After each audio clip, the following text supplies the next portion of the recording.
law is order, and good law is good order. Hukum adalah ketertiban, dan hukum yang baik adalah ketertiban yang baik. Aristoteles. Assalamualaikum warahmatullahi wabarakatuh. Salam sejahtera untuk kita semua.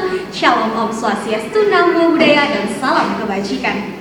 Dewan Juri yang terhormat, perkenalkan saya Nurul Alfila Reska selaku pembicara pertama yang akan menyampaikan argumentasi pro terhadap mosi perdebatan kita kali ini, yaitu Dewan ini mendukung penambahan masa jabatan presiden menjadi 3 periode. Dewan Juri yang terhormat, setidaknya terdapat 3 argumentasi utama yang mendasari persetujuan kami, yaitu yang pertama, Pasal 37 Undang-Undang Dasar Negara Republik Indonesia tahun 1945 berdasarkan perspektif original intent theory dan original meaning theory menyatakan bahwa satu-satunya materi muatan yang tidak boleh diubah di dalam konstitusi yakni bentuk negara kesatuan Republik Indonesia. Artinya selain dari bentuk negara boleh diubah, termasuk pasal 7 yang mengatur masa jabatan presiden. Oleh karena itu, masa jabatan presiden 3 periode bukanlah suatu masalah, sebab konstitusi tidak melarang. Kemudian yang kedua, pelaksanaan masa jabatan presiden 3 periode yang kami gagas tetap didasarkan pada kedaulatan rakyat melalui pemilihan umum. Pemilihan umum pada hakikatnya merupakan sarana kedaulatan rakyat untuk memilih wakil-wakil mereka, baik pada kekuasaan eksekutif maupun legislatif. Hal ini berarti masa jabatan presiden 3 periode bersifat opsional dan dapat digunakan atas persetujuan mayoritas rakyat Indonesia dengan berdasar pada prinsip kedaulatan berada di tangan rakyat. Sehingga masa jabatan presiden 3 periode tetap sejalan dengan konstitusi, nilai-nilai demokrasi, dan Pancasila. Kemudian yang ketiga, setidaknya terdapat 2 urgensi mengapa presiden harus diberikan masa jabatan 3 periode, yaitu yang pertama, presiden petahana yang masih berkompeten dan masih diinginkan oleh mayoritas masyarakat bisa menjabat lebih lama. Selama ini masa jabatan presiden 2 periode selalu menutup dan akan selalu menutup kesempatan presiden yang telah menjabat 10 tahun untuk mencalonkan kembali. Padahal bisa saja presiden yang telah menjabat selama 2 periode masih berkompeten dan masih diinginkan oleh mayoritas masyarakat untuk menjabat ketiga kalinya. Apalagi usia mencalonkan presiden adalah 40 tahun, sementara batas maksimal usia ideal menjadi presiden adalah 60 tahun. Itu artinya seseorang memiliki usia ideal menjabat presiden selama 20 tahun. Oleh karena itu, ketika masa jabatan presiden diubah menjadi 3 periode, maka akan mengakomodir hak presiden petahana untuk menjabat lebih lama jika masih berkompeten dan masih diinginkan oleh mayoritas masyarakat. Kemudian yang kedua, sistem ketatanegaraan saat ini menginginkan presiden menjabat lebih dari 10 tahun sebab sistem ketatanegaraan pasca reformasi telah dilengkapi dengan sistem pelaksanaan prinsip check and balances serta pemaksulan presiden sebagaimana yang diatur dalam pasal 7A dan pasal 7B. Sehingga ketika masa jabatan presiden diubah menjadi 3 periode, maka sejarah kelam reformasi tidak akan terjadi lagi. Dan jika presiden menjabat selama 3 periode, maka presiden dapat mengoptimalkan program kerja dan janji politiknya yang belum diselesaikan selama 2 periode. Selain itu, Dewan Juri yang terhormat mengenai justifikasi negatif bahwa masa jabatan presiden 3 periode akan membuka peluang terjadinya abuse of power. Hal tersebut merupakan suatu logical fallacy yang tidak berdasar. Mengapa? Sebab abuse of power sama sekali tidak ada kaitannya dengan masa jabatan kekuasaan. Tetapi abuse of power berkaitan dengan integritas seseorang yang dapat terjadi pada masa jabatan presiden, baik itu 1 periode maupun 2 periode. Marilah kita melihat kasus abuse of power yang dilakukan oleh Alberto Fujimoto, mantan presiden Peru, Slobodan Milošević, mantan presiden Serbia dan Yugoslavia, serta Sani Abacan, mantan presiden Nigeria yang masuk 10 presiden terkorup di dunia. Padahal mereka hanya menjabat berkisar 5-10 tahun. Bukankah hal tersebut menjadi bukti nyata bahwa berapapun masa jabatan presiden akan selalu membuka potensi terjadinya abuse of power? Berdasarkan beberapa argumentasi yang telah kami kemukakan, kami pun memberikan solusi, yakni melakukan amandemen terhadap pasal 7 Undang-Undang Dasar Negara Republik Indonesia tahun 1945, di mana bunyi pasal tersebut diubah menjadi presiden dan wakil presiden menjabat selama 5 tahun dalam satu masa jabatan, dan sesudahnya dapat dipilih kembali sebanyak 2 kali masa jabatan. Sekian dan terima kasih.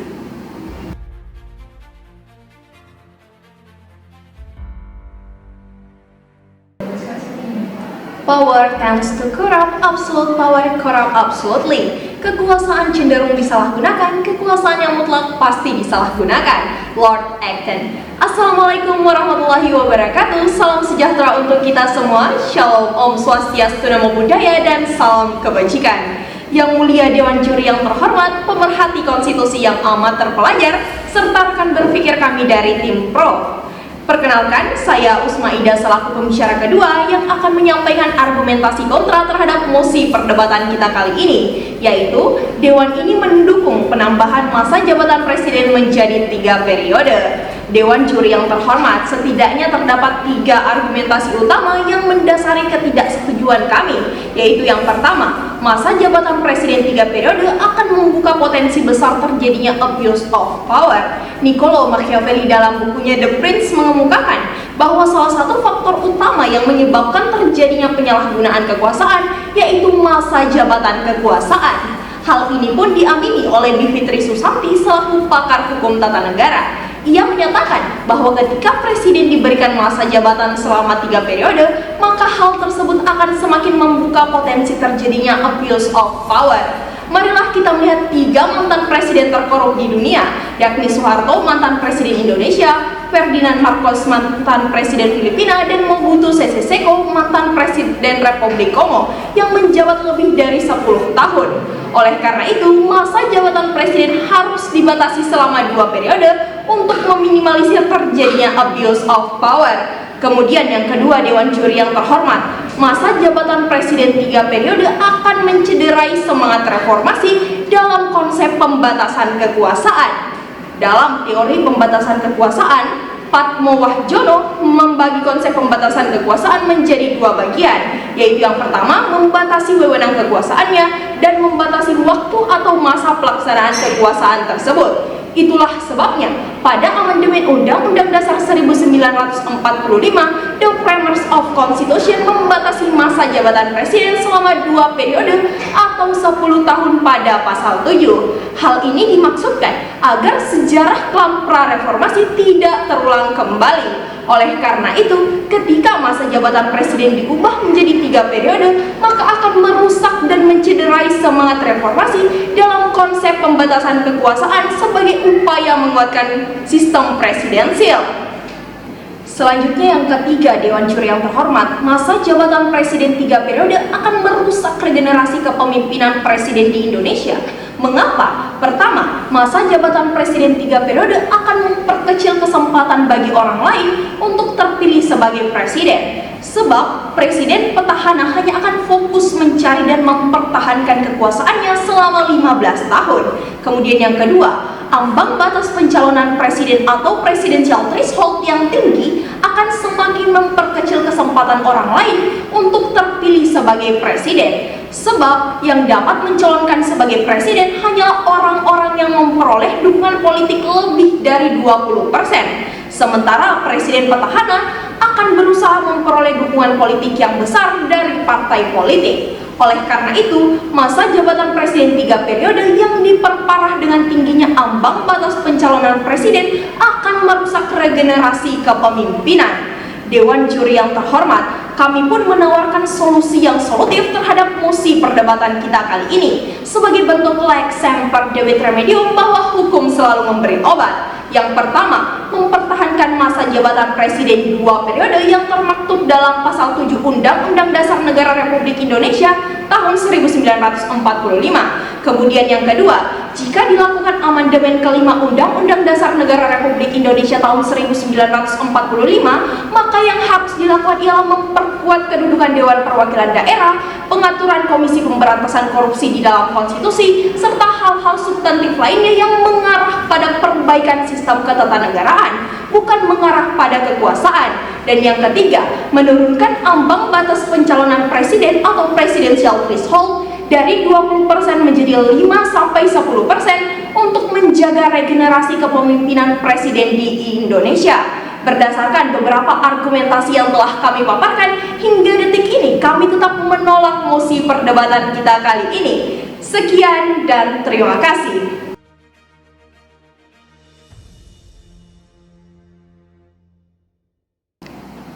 Erere humanum est Stupe in errore perseverare. Membuat kesalahan adalah hal yang manusiawi, tetapi tidak dengan mempertahankannya secara terus-menerus. Assalamualaikum warahmatullahi wabarakatuh. Salam sejahtera untuk kita semua. Shalom Om Swastiastu, Namo Buddhaya, dan salam kebajikan.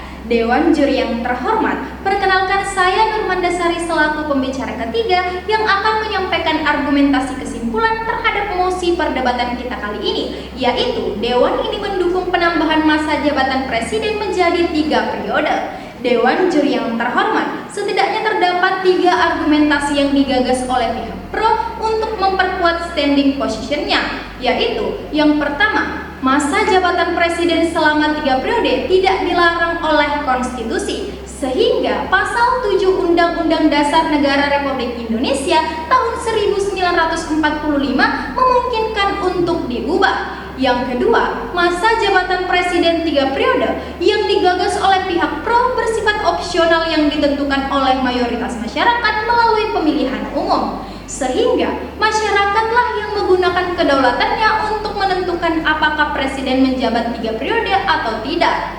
Kemudian yang ketiga, masa jabatan presiden 3 periode akan memberikan kesempatan kepada presiden yang masih berkompeten dan masih diinginkan oleh mayoritas masyarakat untuk menjabat lebih lama, serta presiden dapat mengoptimalkan program kerja dan janji politiknya yang belum diselesaikan selama 2 periode.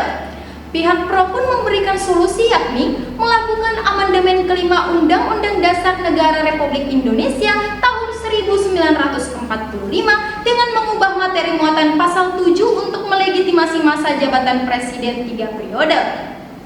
Di sisi lain, pihak kontra juga memberikan 3 argumentasi utama untuk memperkuat standing position-nya, yaitu yang pertama, masa jabatan presiden 3 periode akan memberikan dampak buruk terhadap sistem ketatanegaraan Indonesia. Salah satunya, membuka potensi terjadinya abuse of power. Yang kedua, masa jabatan presiden 3 periode akan mencederai semangat reformasi yang digagas oleh the premise of constitution dalam membatasi masa jabatan presiden selama 2 periode yang bertujuan untuk menguatkan sistem presidensial. Kemudian yang ketiga, masa jabatan presiden 3 periode akan merusak regenerasi kepemimpinan presiden di Indonesia. Pihak kontra pun memberikan 3 solusi, yaitu yang pertama, mempertahankan masa jabatan presiden 2 periode. Yang kedua, amandemen kelima Undang-Undang Dasar Negara Republik Indonesia tahun 1945 harus memperbaiki hal-hal substantif yang mengarah pada perbaikan sistem ketatanegaraan, bukan mengarah pada kekuasaan absolut. Yang ketiga, menurunkan ambang batas pencalonan presiden atau presidensial threshold untuk menjaga regenerasi kepemimpinan presiden di Indonesia. Sekian dan terima kasih. Salam konstitusi.